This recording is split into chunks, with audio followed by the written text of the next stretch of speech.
Straight talk in a world of flux, India chooses pragmatism with China. The obvious question is, why are both countries suddenly trying to resolve their differences and reset the relationship? The answer, in large part, lies beyond Beijing and New Delhi, in the turbulent waters of global geopolitics. Donald Trump's second run as President of the United States has brought back transactional foreign policy and global unpredictability. India is increasingly irritated by Donald Trump's repeated claims of having single-handedly averted a nuclear war between India and Pakistan. His offhand remarks, including statements like "I love Pakistan," are seen in New Delhi as tone-deaf and diplomatically reckless. Such remarks have only reinforced the perception that Trump views the Indian subcontinent more as a stage for self-promotion than a region requiring nuanced diplomacy. Therefore, in a world where Washington's unreliability as a security partner has been proven, India is prudently choosing to calm its most significant and immediate continental frontier. New Delhi is signaling that it will not be a pawn in great power competition but will proactively shape its own environment on its own terms. In this light, Dr. Jaishankar's visit to China was a projection of India's strategic autonomy. This is a principle New Delhi has championed as it navigates an increasingly multipolar world by engaging with multiple powers to secure its interests. Jaishankar's message was unambiguous: India is ready to move forward, but not by erasing the past. After all, the foundations for a stable relationship must be built on mutual respect. And for India, this means China adhering to some non-negotiable red lines. The first and most crucial red line is the sanctity of the border.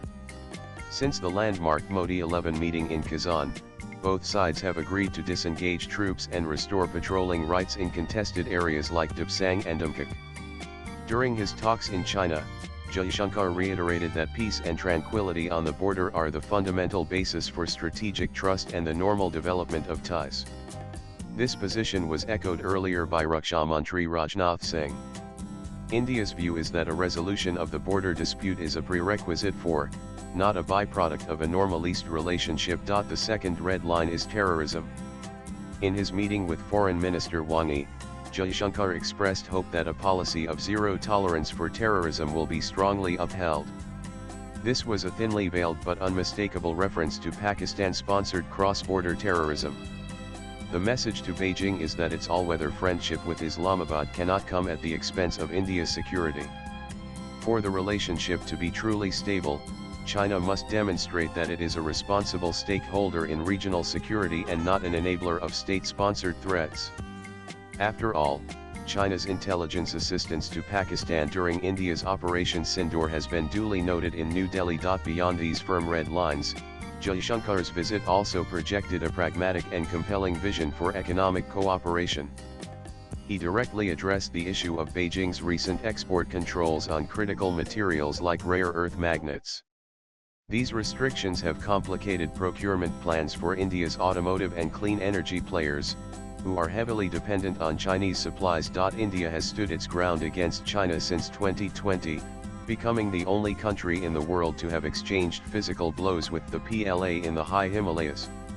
How many other nations can claim to have stared down Beijing's military aggression and held their ground both diplomatically and on the battlefield? The argument is simple and powerful: China is the world's second largest economy.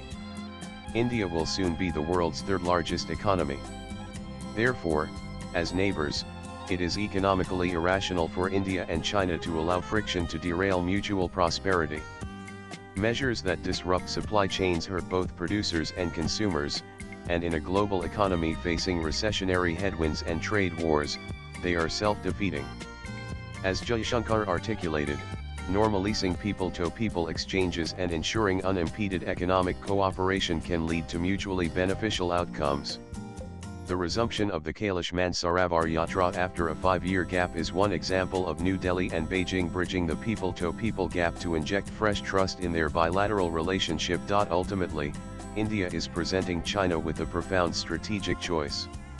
Both nations profess a desire for a multipolar world order that is less dominated by a single power, ergo the United States. Chinese officials, from President Xi Jinping to Foreign Minister Wang Yi, frequently speak of an equal and orderly multipolar world where the strong do not bully the weak. Wang Yi has even spoken of India and China together realizing the dance of dragons and elephants. But India is now calling on China to translate this rhetoric into reality. In the emerging global order, India and China can either be constructive rivals, managing their differences to cooperate on shared interests, or they can be destructive adversaries, locked in a zero-sum competition that destabilizes Asia and undermines the very multipolarity they claim to seek. Swipe left for next video. A relationship of perpetual conflict would drain their resources, complicate their rise and leave both vulnerable to the machinations of other powers.